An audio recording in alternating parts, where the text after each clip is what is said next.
AC servo motors. तो two phase AC servo motors क्या है आपके, ये वो मोटर्स होंगे जो एक पर्टिकुलर एंगल पर रोटेट करेंगे, ठीक है, या ग्रेट प्रिसीजन जहां पे रिक्वायरमेंट होगी, जैसे कि रोबोटिक आर्म हो गए आपके, ठीक है। जैसे कि अगर मैं आगे देखूंगा इसमें, सबसे पहले हम देखते हैं सर्वो मोटर्स क्या है। तो सर्वो मोटर्स वो मोटर्स होंगे, इसमें मतलब जरूरी नहीं है कि एसी हो या डीसी हो, मतलब कोई भी मोटर्स हम इसमें यूज कर सकते हैं, ठीक है। जैसे कि जिसको क्या कहते हैं, पर्टिकुलर एक एंगल पे रोटेट करना हो, ठीक है, या फिर एक पर्टिकुलर प्रिसीजन के तहत, जैसे कि अगर मैं बात करूं जो एक काफी फाइन वर्क होता है, जैसे कि किसी मेटल पे कुछ लिखा जाना है, ठीक है, तो उसको लिखने के लिए जो मोटर्स यूज होते हैं that are called servo motors. या रोबोटिक आर्म है जिसको पर्टिकुलर किसी चीज को उठा के किसी दूसरी एंगल पे रखना है, ठीक है, तो वहां पे जो मोटर्स यूज होंगे that will be called servo Motors, ठीक है। उनको सिर्फ पर्टिकुलर एंगल पे ही रोटेट होना है, ठीक है, उसको पूरा एक रिवोल्यूशन या पूरा रोटेशन उसको उनको नहीं रोटेट करना है, ठीक है।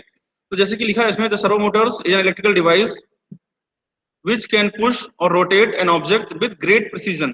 ये ध्यान रखिएगा, great precision, ठीक है। if you want to rotate the object at some specific angle or a distance, मतलब किसी एंगल पे रोटेट करना हो, ठीक है, या पर्टिकुलर डिस्टेंस पे उसको किसी चीज, जैसे कि आपने देखा होगा जो रोबोटिक आर्म होते हैं वो क्या करते हैं, किसी पर्टिकुलर चीज को उठा के कहीं किसी दूसरी जगह उसको पुट कर देते हैं, और वो काफी ग्रेट प्रिसीजन के मतलब उसमें जो प्रिसीजन वो काफी रहता है, एक्यूरेसी काफी रहती है उसमें, और स्पीड काफी रहती है उसमें। आप मतलब इतने स्पीड से वो रखते हैं कि अगर उसको स्लो मोशन में ना देखें तो आपको दिखाई भी नहीं देंगे, ठीक है। तो then you use servo motors, it is just made up of simple motors, मतलब सिंपल मोटर्स होंगे इसमें। इसमें हम स्टेपर मोटर्स यूज कर सकते हैं, इसमें सिंगल फेज इंडक्शन मोटर को हम यूज कर सकते हैं, ठीक है। ये जो टू फेज मोटर्स होते हैं, सिंगल फेज इंडक्शन मोटर्स और टू फेज मोटर्स में ज्यादा डिफरेंस नहीं होता, ठीक है, वो यूज कर सकते हैं। या फिर ब्रशलेस डीसी मोटर्स हम लोग जनरली यूज करते हैं, वो भी यूज कर सकते हैं इसमें, ठीक है। तो जो सर्वो मोटर्स है वो मेनली दो तरह के होंगे। फर्स्ट आपका है that is DC servo Motors, second आपका एसी सर्वो मोटर्स। तो आपके सिलेबस में जो है आपका वो है डीसी सर्वो मोटर्स, और इनमें कुछ ऐसा कुछ बहुत ज्यादा इसमें डिफरेंस नहीं है। मतलब जब हम डीसी मोटर्स को यूज करेंगे, ठीक है, when we use, लिख लें when we use DC motors then it is called the DC servo motors, and when we use AC motors then it will be called the AC servo motors। Simple है इसका, ठीक है। Next हम बात करते हैं इस, ये कुछ इस तरह का इसका लेआउट डायग्राम होगा, ठीक है। ये to phase AC servo motor का आपका डायग्राम है, आप इसको ध्यान से समझिएगा। इसमें जितने भी मोटर्स होंगे, मैंने बताया था शुरुआत में जब मैंने मोटर्स स्टार्ट किया था तो बताया था कि मोटर्स में जो उसके पार्ट है, ठीक है, वो सारी की सारी मोटर्स में सेम ही होंगे, ठीक है।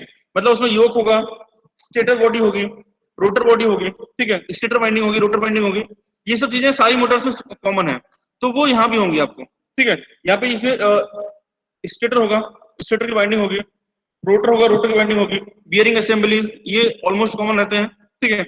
तो जैसे कि जो आपका to phase AC servo motor है, इसका वर्किंग प्रिंसिपल जो है आपका वो सिंपली आपका सिंगल फेज इंडक्शन मोटर की, सिंगल फेज इंडक्शन मोटर की तरह ही होगा इसमें, ठीक है। और सिंगल फेज इंडक्शन मोटर चूंकि आप लोगों ने पढ़ा होगा, अगर पढ़ा होगा मशीन 2 में या मशीन 1 में पढ़ा होगा, तो उसमें क्या होता है कि इसमें स्प्लिट फेज इंडक्शन मोटर्स हम लोग इसमें यूज करते हैं, ठीक है। दो वाइंडिंग होगी, जैसे अगर आपने कभी फैन का वाइंडिंग देखी होगी, जो सीलिंग फैन होता है, तो इसमें दो वाइंडिंग्स होते हैं, एक तो मेन वाइंडिंग होगी, दूसरी ऑक्सिलरी वाइंडिंग होगी, ठीक है। ऑक्सिलरी वाइंडिंग क्या होगी, वो एक फेज डिफरेंस रहेगा उन दोनों के बीच में, और वो 90 डिग्री का फेज डिफरेंस मेंटेन करने के लिए हम लोग उसमें कैपेसिटर यूज करते हैं, ठीक है। इसी तरह यहाँ पे हम लोग टू फेज यूज करेंगे, और जो टू फेज होंगे उन दोनों फेज के बीच का जो एंगल होगा वो भी आपका 90 डिग्री ही होगा, ठीक है। ये आपका फेज 1 होगा 5-1, ये फेज 2 होगा आपका 5-2, ठीक है, और इनके बीच का एंगल होगा 90 डिग्री, ठीक है। तो इसमें हम देखेंगे रोटर, और जो इसका रोटर कंस्ट्रक्शन होगा, ठीक है, ये रोटर कंस्ट्रक्शन नॉर्मल जो सिंगल फेज इंडक्शन मोटर में जो रोटर होता है, ठीक है, जनरली केज रोटर हम लोग यूज करते हैं, तो केज रोटर ही रहेगा, इसमें केज बार होंगे, और वो केज बार आपके एंड रिंग के थ्रू शॉर्ट सर्किटेड रहेंगे, ठीक है। और इसमें हम लोग क्या करेंगे, एक दो क्योंकि डबल फेज मोटर है इसमें, तो दो वाइंडिंग होगी। फर्स्ट आपका जो फिक्स फेज है, जो वाइंडिंग आपकी ये फिक्स फेज वाइंडिंग होगी, जो फिक्स है, ठीक है, ये फिक्स फेज रहेगा। नेक्स्ट होगा आपका कंट्रोलिंग फेज, जो इस मोटर को रोटेट कराएगा, ठीक है। और जो कंट्रोलिंग फेज है, इस कंट्रोलिंग फेज में जो हम सप्लाई देंगे उसमें कुछ डिफरेंस होगा, मतलब जो आपका फिक्स फेज और कंट्रोलिंग फेज के बीच में कुछ डिफरेंस होगा। अगर कुछ डिफरेंस होगा तभी आपकी मोटर जो है आपकी वो रन करेगी, इसका वर्किंग हम समझेंगे आगे, पहले कंस्ट्रक्शन समझ लेते हैं। तो इसमें टू फेज जो स्टेटर होगा, इसमें टू फेज वाइंडिंग होगी, मतलब जनरली टू वाइंडिंग होंगी, फेज 1 वाइंडिंग और फेज 2 वाइंडिंग, ठीक है। जो मैकेनिकली भी आपकी 90 डिग्री फेज डिफरेंस रहेगा उन दोनों के बीच में। फर्स्ट होगा आपका फिक्स फेज, सेकंड होगा आपका कंट्रोलिंग फेज, कंट्रोलिंग फेज को हम लोग क्या करते हैं, एम्पलीफायर के थ्रू कनेक्ट करते हैं, और ये कंट्रोल ट्रांसफार्मर है, it is a control transformer. और ये कुछ गियरिंग मैकेनिज्म है, और ये जो आपकी शाफ्ट है उसके थ्रू इसमें फीडबैक सिस्टम रहता है, ठीक है। इसका वर्किंग हम समझेंगे किस तरह से होगा। और इसमें क्या होगा, ये एसी सप्लाई है यहाँ से, ठीक है, ये आपकी एसी सप्लाई है, और ये सिंक्रोनस जनरेटर है, ठीक है। सिंक्रोनस जनरेटर जो आपका थ्री फेज सप्लाई को जनरेट करेगा, और ये आपका स्टेटर है, रोटर है, ठीक है। इससे आपका मतलब एक तरीके से ये आपका कन्वर्ट होगा, और इसको थ्री फेज है, इसको कन्वर्ट करके ट्रांसफार्मर के थ्रू हम लोग इसमें एम्पलीफायर के थ्रू और इसके जो भी आपका कंट्रोलिंग फेज इसमें कनेक्ट करेंगे। वर्किंग हम समझेंगे आगे इसका, ठीक है। नेक्स्ट आपका वर्किंग प्रिंसिपल किस तरह से काम करता है इसका, ठीक है। जैसे कि इसका काफी सिंपल वर्किंग प्रिंसिपल है, इसके डायग्राम में आप लोग मत जाइएगा, डायग्राम से आपको समझ में नहीं आएगा, मैं आपको बताता हूँ किस तरह से वर्क करता है, ठीक है। जनरली इसमें जो आपका सर्वो मोटर है टू फेज होगा, single phase when we give command input to the according to the position of shaft, तो शाफ्ट की पोजीशन के अकॉर्डिंग हम उसमें कमांड देंगे। If the feedback signal it differs from the given input, जैसे ही feedback signal आपका given input से डिफर होगा, ठीक है, then the error signal alerts the user, we amplify this error signal. मतलब आप देखेंगे जैसे ही हम इसमें सप्लाई देंगे, ठीक है, ये आपकी ये मोटर है, जैसे ही सप्लाई देंगे, सप्लाई देने के बाद इसमें जो इसका पोजीशन है, जैसे कि मान लीजिए आपकी जो मोटर है, इस मोटर की जो पोजीशन है कुछ आपकी इस तरह से पोजीशन आपकी ये इधर पोजीशन है, ठीक है, और जो आपका रेफरेंस पोजीशन है कुछ इस तरह से है, ठीक है। तो जैसे ही आपका रोटर और रेफरेंस पोजीशन के बीच में डिफरेंस होगा, ठीक है, तो एक एरर सिग्नल इसमें जनरेट होगा, और उस एरर सिग्नल को क्या करेंगे, जो आपका ट्रांसफार्मर है इसको ट्रांसफॉर्म करके एम्पलीफायर उस एरर सिग्नल को एम्पलीफाई करेगा, और उसको क्या करेगा, कंट्रोलिंग फेज में इसको फीड करेंगे, ठीक है। कंट्रोलिंग फेज में जैसे फीड करेंगे तो आपका जो रोटर है वो रोटेट होना शुरू कर देगा, और जैसे जैसे ये रोटेट होगा, ठीक है, जैसे ये रोटर रोटेट होगा, रोटर आपका रोटर की डायरेक्शन रेफरेंस डायरेक्शन में आपकी अलाइन हो जाएगी, तो एरर सिग्नल आपका उस टाइम पे जीरो होगा। एरर सिग्नल जीरो होगा तो इस टाइम पे कोई भी इसमें टॉर्क जनरेट नहीं होगा, और ना ही इसमें कोई भी एम्पलीफिकेशन होगा, ठीक है।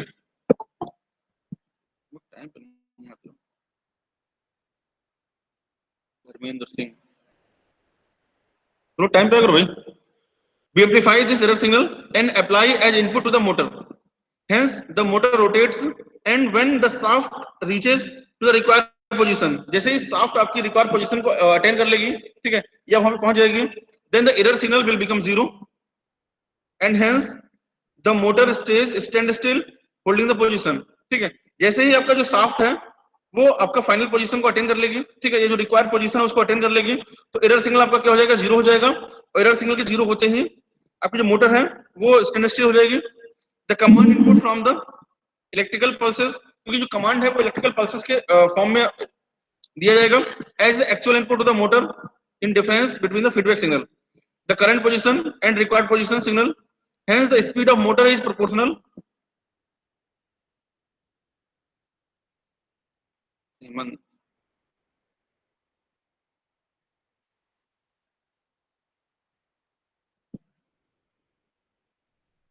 Hence, the speed of motor is proportional to the difference between the current position and the required position. मतलब क्या है इसका, इसका मतलब यह है कि जैसे ही इस मोटर की जो स्पीड है वो डिपेंड करेगी कि कितना आपका एरर सिग्नल है, ठीक है। अगर जितना ज्यादा एरर होगा या जितना ज्यादा डिफरेंस होगा रिक्वायर्ड पोजीशन और करंट पोजीशन में, उतना ही ज्यादा स्पीड होगी और उतना ही ज्यादा टॉर्क जनरेट होगा इसमें। The current position and required position, the amount of power requires by the motor is proportional to the distance need to travel. मतलब जितना डिस्टेंस ट्रेवल करना है, ये सपोज कीजिए, ठीक है, सपोज कीजिए आपका ये जो रोटर है, ठीक है, इस पोजीशन में है,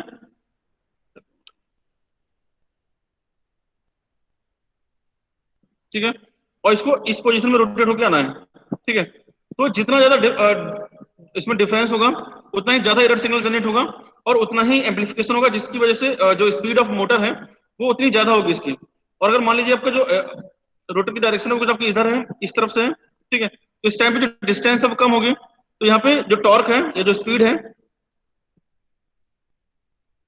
T1 and this is T2, then T1 is greater than the T2, ठीक है। तो उतना ही ज्यादा टॉर्क जनरेट होगा, उतनी ही ज्यादा स्पीड होगी इसकी, ठीक है। The amount of power required by the motor is proportional to the distance need to travel. तो जितना ज्यादा डिस्टेंस ट्रेवल करनी होगी उतना ही पावर की रिक्वायरमेंट होगी मोटर के लिए, ठीक है। ये कुछ आपकी इस तरह की स्पीड टॉर्क कैरेक्टरिस्टिक होगी आपकी सर्वो मोटर की, ठीक है। स्पीड है, ये टॉर्क है, ठीक है।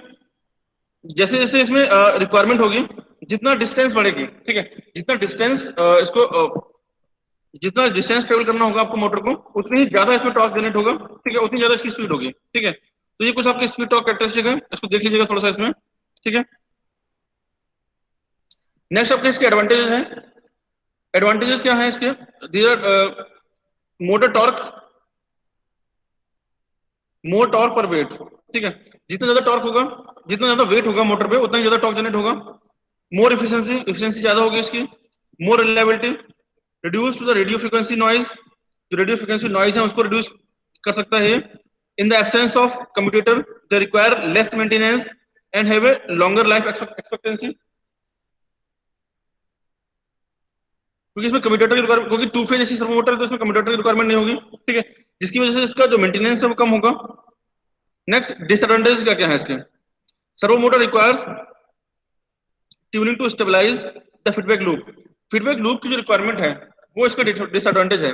बिना फीडबैक लूप के ये जो आपका सर्वो मोटर है ये वर्क नहीं कर सकता, ठीक है। Next, servo motor will become unpredictable when something break, मतलब कुछ भी अगर फीडबैक लूप में कुछ ब्रेक होता है, ठीक है, या फीडबैक में अगर कुछ भी अगर प्रॉब्लम होती है या अनएक्सपेक्टेड एम्पलीफिकेशन हो जाता है, तो उस टाइम पे जो सर्वो मोटर की जो स्पीड है या जो उसका प्रिसीजन है वो क्या कहते हैं, उसका जो प्रिसीजन है वो काफी अनएक्सपेक्टेड हो सकता है, ठीक है। नेक्स्ट आपका कॉम्प्लेक्स कंट्रोलर रिक्वायर्स, कंट्रोलर की रिक्वायरमेंट होती है, हम लोगों ने डिस्कस किया था इसमें। जो ये जो कंट्रोलिंग सिस्टम है, फीडबैक कंट्रोल सिस्टम की रिक्वायरमेंट होगी इसमें, और ये हमेशा फीडबैक सिस्टम में ही आपकी सर्वो मोटर है ये रन करेगी, ठीक है।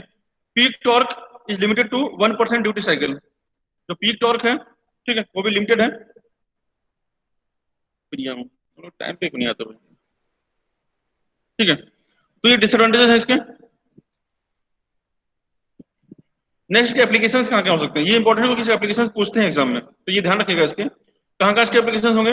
रेडियो कंट्रोल्ड एयरप्लेन्स, जो एयरप्लेन्स हैं, to position control, surface like elevators, rudders, rudders यानी कि जो एरोप्लेन्स के जो ब्लेड्स होते हैं, ठीक है, ये जो एरोप्लेन्स जो ब्लेड्स होते हैं उनको टिल्ट करने के लिए, मतलब उसको स्टीयर, डायरेक्शन को बदलने के लिए, हाँ उसके डायरेक्शन बदलने के लिए, उसको स्टीयर करने के लिए, मतलब उसको राइट लेफ्ट अगर मोड़ना है, ऊपर नीचे अगर करना है, तो इसलिए क्या कहते हैं, ये जो रडर्स होते हैं उनमें आपके क्योंकि उसमें भी हाई प्रिसीजन की रिक्वायरमेंट होती है। जहां भी जिस जगह पे हाई प्रिसीजन की रिक्वायरमेंट होगी, ठीक है, वहां पे आपका सब मोटर्स यूज होंगे। नेक्स्ट आपका वॉकिंग और रोबोट, रोबोट भी तो होंगे ही, क्योंकि रोबोटिक आर्म के बारे में मैंने बताया था आप लोगों की, रोबोटिक आर्म की जहां भी रिक्वायरमेंट होगी, मतलब जहां किसी चीज को उठा के किसी पर्टिकुलर एंगल पर रखना हो या किसी सम डिस्टेंस पर रखना हो और काफी प्रिसीजन के तहत रखना, जैसे कि मान लीजिए हथौड़े से या किसी को कुछ लिखना है और उसको असेंबली लाइन कर चल रही, तो असेंबली लाइन में सर्वो मोटर्स का यूज होता है, ठीक है। वहां पर अगर 1 सेकंड या 1 माइक्रो सेकंड का भी इधर उधर हो जाएगा, तो वो जो भी पूरा का पूरा जो मैकेनिज्म है, जो असेंबली लाइंस हैं, ये जो भी आपकी सप्लाई चेन है वो ब्रेक हो जाएगी, ठीक है। इससे काफी प्रोडक्शन में नुकसान होगा। तो इंडस्ट्री पर्पज में जो जहाँ पे हाई प्रिसीजन की रिक्वायरमेंट होती है, वहां पे आपके जो सर्वो मोटर्स हैं वो यूज होते हैं, ठीक है। Operating grippers, servo motors are small, have built in control circuitry and have good power for their size, मतलब काफी एफिशिएंसी रहती है इसमें। और सबसे मेन जो इसका एडवांटेज है एप्लीकेशन यही है कि जहाँ हाई प्रिसीजन की रिक्वायरमेंट होगी, ठीक है, और काफी स्पीड, मतलब काफी स्पीड से प्रिसीजन की रिक्वायरमेंट होगी, वहां पे आपका सर्वो मोटर्स यूज होंगे, ठीक है। तो ये एप्लीकेशंस थे। तो ये छोटा सा टॉपिक था, इसमें मैंने आपको बुक का, इसको मैं आपको भेज दूंगा, स्क्रीनशॉट आप पढ़ लेना, उसमें इसकी जो कंस्ट्रक्शन है वो थोड़ा देख लेना। कंस्ट्रक्शन में देखो, कंस्ट्रक्शन सारी मोटर्स के सेम है। जब हम बात करें कंस्ट्रक्शन में, तो जब किसी मोटर कंस्ट्रक्शन अगर पूछा जाए, तो कंस्ट्रक्शन में आप लोग सारी मोटर कंस्ट्रक्शन सेम रहेगा। उसमें स्टेटर होगा, उसमें योक होगा, स्टेटर वाइंडिंग होगी, रोटर वाइंडिंग या तो होगी या नहीं होगी, ठीक है। अगर होगी तो वाउंड रोटर होगा और नहीं होगी तो केज रोटर होगा। जनरली मोटर्स में दो ही तरह के रोटर्स यूज होंगे, या तो केज रोटर होंगे या वाउंड रोटर होंगे, ठीक है। तो ये ज्यादातर मोटर्स का जो कंस्ट्रक्शन है वो सेम है, ठीक है। तो आप लोग इसको एग्जाम में जब लिखने जाएंगे तो आप इसको ध्यान रखिएगा, ठीक है। आपको हर मोटर का कंस्ट्रक्शन अलग अलग रखने की जरूरत नहीं है, ठीक है। कंस्ट्रक्शन सारे मोटर्स का सेम है, ठीक है। सर्वो मोटर्स में भी आपके योक होगा, स्टेटर बॉडी होगी, स्टेटर वाइंडिंग होगी, रोटर होगा, रोटर वाइंडिंग होगी, ठीक है। रोटर इसमें चूंकि केज रोटर हम लोग यूज करेंगे तो इसमें केज बार्स होंगे, ठीक है।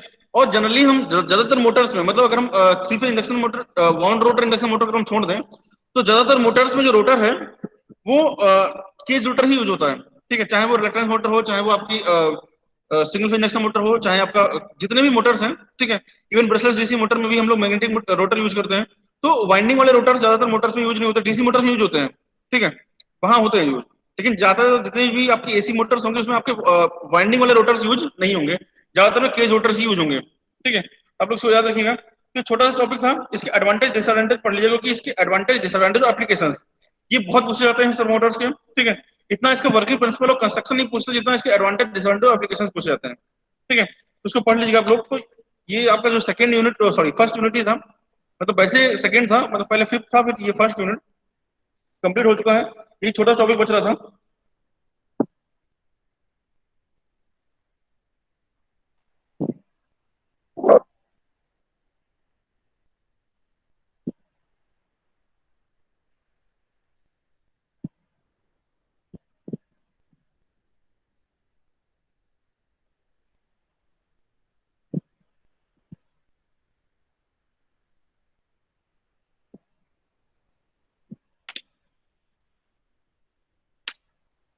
अटेंडेंस बताना अभी आप लोग।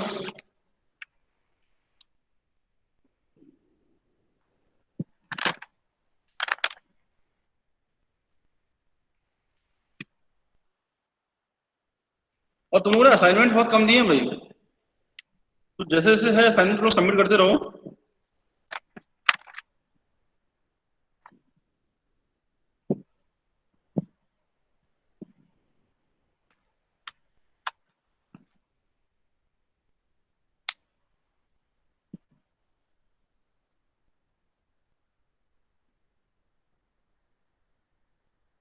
Role number 1 Adarsh Kushwaha.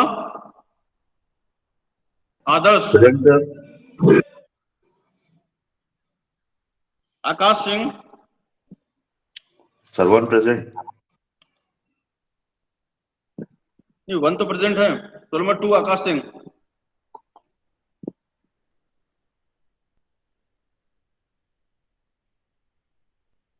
आकृति। Present sir. अभिषेक। अभिषेक।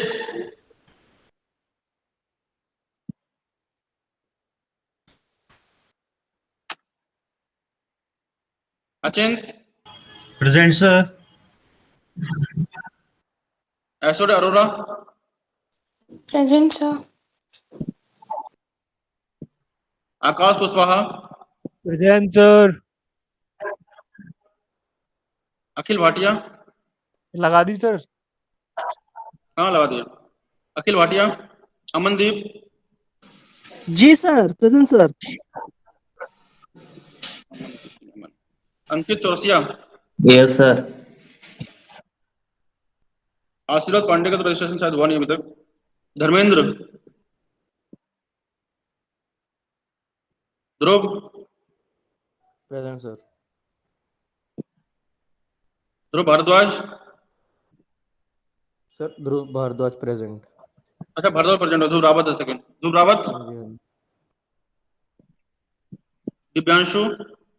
Present sir. Dhanesh. Present sir. Hariom. Yes sir.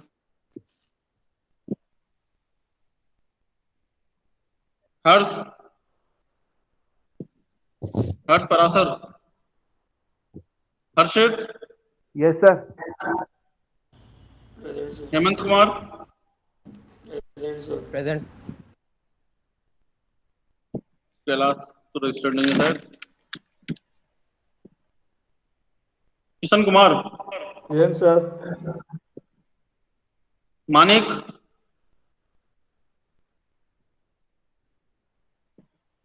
Sir 8 की मनोज। लग किसकी? 8 रोल नंबर 8 की। तुम बोले ही नहीं तो लगी कहां से। चलो लगा दिया।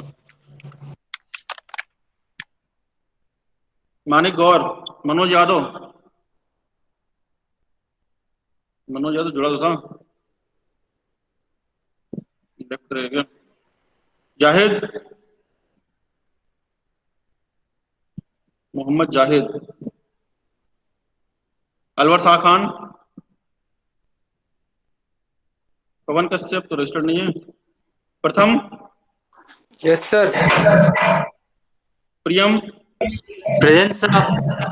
पुष्पेंद्र, रिया, रिया सिंह, रुद्रांश। Yes sir. तो पहली बार क्लास में आए हो आज? रुद्रांश चौधरी भाग गए। Sachin Kumar Yadav, yes sir. Shivam Rajput, present sir. Shivam Mishra, Shivam Mishra. Shreya Sachan, present sir. Soham Dubey, Shubham Dubey है तो भाई। सिद्धार्थ कुमार सिंह,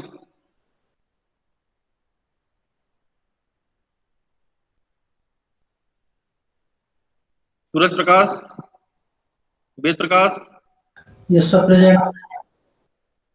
विक्रांत, शिवम गोयल। Yes, sir.